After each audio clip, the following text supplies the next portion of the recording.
Mesdames et messieurs, bonjour. Bienvenue dans votre émission Top Gear YouTube, réalisée par moi, Startox. J'espère que vous allez tous bien. Comme vous avez pu le remarquer, aujourd'hui, le deuxième épisode de cette émission se basera sur l'Aston Martin DB11. En soi, une super voiture, mais avec quelques défauts, vous comprendrez par la suite. Alors attention, je vais vous demander de tous sortir vos manuels. C'est l'heure du cours d'histoire. Est-ce que vous êtes prêts ? C'est parti. Tout d'abord, il faut savoir que la DB11 est LA GT grand public d'Aston Martin. Elle a été présentée au Salon de Genève en 2016. Elle succéda l'Aston Martin DB9, dont la production, lancée en 2004, aura duré 12 ans.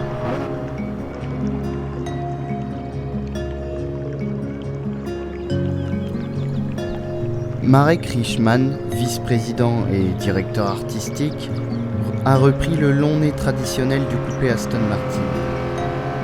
Mais il choisit de l'intégrer à un style plus moderne. L'air pénètre la calandre et le montant traverse la carrosserie et ressort pour garantir l'effet aérodynamique, réduisant la portance et améliorant l'appui. La structure de base, quant à elle, repose sur une plateforme VH en aluminium soudé, un concept novateur, évolution des modèles passés.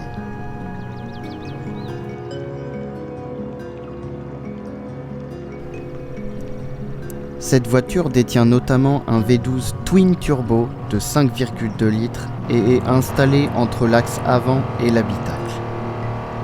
Avec une puissance de 608 chevaux et un couple maximum de 699,7 nanomètres, il est associé à une boîte 8 rapports ZF et affiche 0 à 100 km/h en 3,9 secondes, pour une vitesse de pointe de 322 km/h.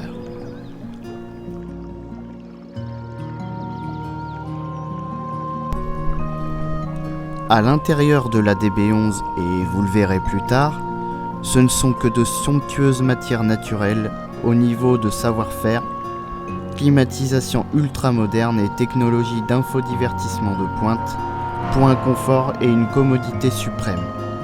Cet intérieur, vous pouvez le décliner à votre gré, dans une palette de couleurs complète et un large éventail d'options de finition.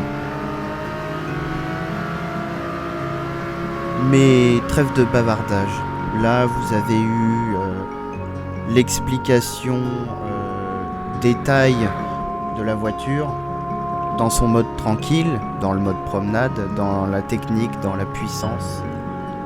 Mais il est temps que je vous emmène dans un circuit que vous connaissez très bien, un circuit que vous avez déjà vu, où chaque voiture est heureuse et en liberté et peut s'exprimer à son aise, tranquillement.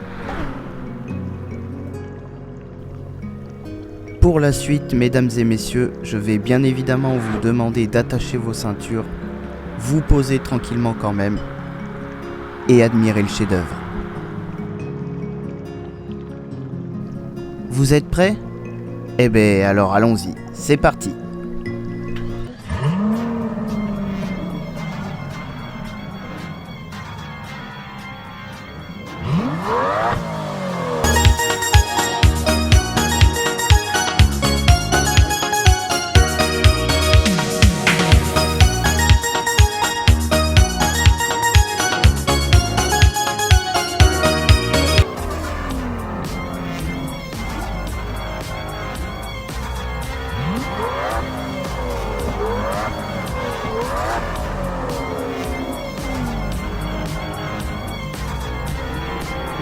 Pied au plancher, nous sommes partis à fond la caisse.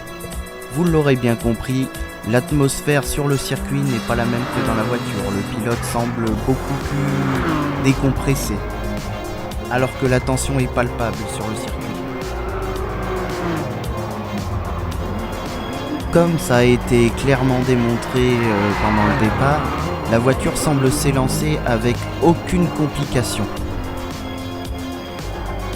Et bien entendu, la démonstration de puissance reste super efficace.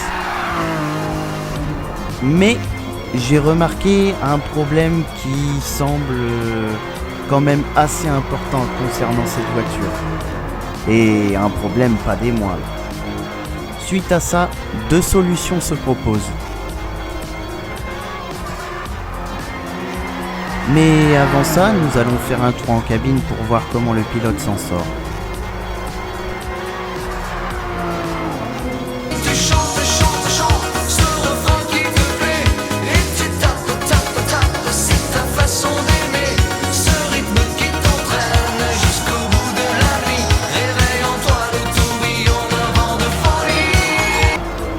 J'en connais un qui s'éclate visiblement. Mais le problème majeur de cette voiture reste la maniabilité. Elle développe trop de puissance, trop de chevaux, ou alors peut-être que le circuit est un peu trop petit.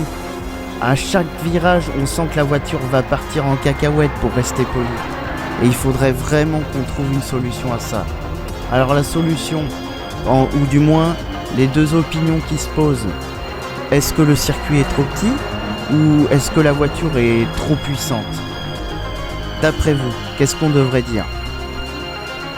Mis à part cette problématique, on reste avec une voiture très puissante, avec un super moteur, un bon bruit, super confort, et ça reste assez agréable à vivre. Ce qui achèvera la démonstration d'ailleurs.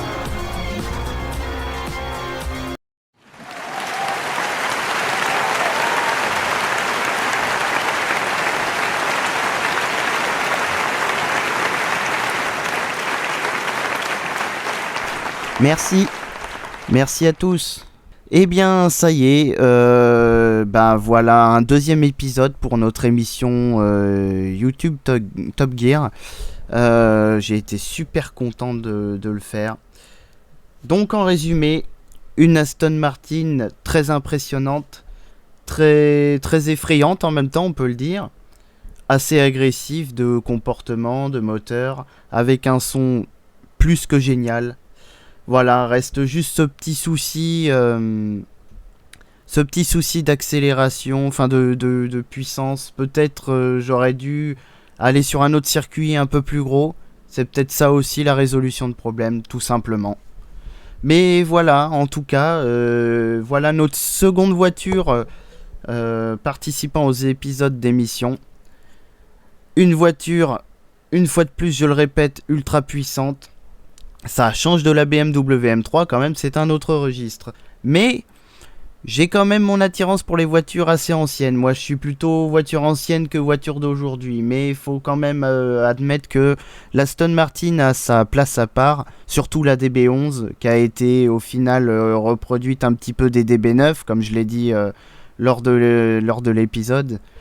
Ça reste une voiture très... Comment dire ? Génial à conduire, mais je reste sur une petite position qui fait que, à mes yeux, c'est pas la meilleure des voitures à conduire. J'ai pris du plaisir, mais pas autant que pour la BMW M3 par exemple. Donc voilà, après, chacun son avis, ça c'était mon avis, chacun peut avoir le sien. Ça reste quand même une voiture très agréable à conduire malgré tout. Mais voilà, ce manque de contrôle qui est arrivé assez souvent, ça m'a quand même fait freiner sur ma décision. Voilà, comme vous pouvez le voir à l'instant à l'image, il y a eu pas mal de murs. J'ai eu le droit à plusieurs salades de murs quand même. J'ai pris ce qu'il fallait. Donc pour moi, l'Aston Martin, c'est une super voiture, mais ce sera pas pour moi. Et d'ailleurs, sur cette info dévastatrice, nous nous quittons. Merci à tous une fois de plus de m'avoir suivi. Merci aux fans de cette nouvelle émission. Merci à vous d'avoir regardé le 2e épisode. Et surtout, je vous encourage à me soutenir. Continuez, mettez un petit pouce bleu, abonnez-vous, mettez un petit commentaire pour me dire les choses à améliorer ou les choses qui sont parfaites aussi, ça peut être cool. Et voilà, sachez que les épisodes seront de mieux en mieux faits. Pour l'instant, c'est quelque chose que je découvre, ce qui fait que c'est tout à fait normal si c'est pas encore parfait.